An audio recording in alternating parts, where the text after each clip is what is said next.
Permanente mo lang ng ganyan, ha? Ayan na guys, meron na tayong Dilapon, maabot sa akin mantika. lagay na natin ang bawang, sibuyas. Sabay-sabay na. Ayan. Ngayon, palalabasin lang natin ang aroma. Ayan, yan. Ayan, ilagay na natin ang kamatis.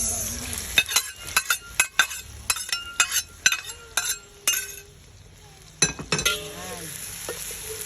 I-translucent lang natin ang kamatis.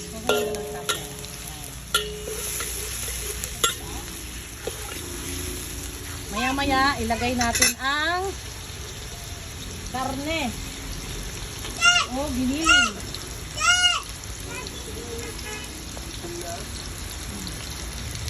Ito guys, giniling. Ano to? 300 grams.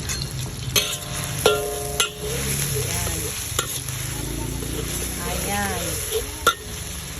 So, habang pinapalambot natin ang kamatis, ilunod na natin ang giniling.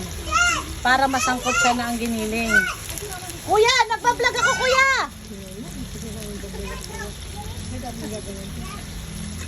Ayan guys. Ano, nagising na pala yan. Ngayon, isangkot siya na natin itong giniling.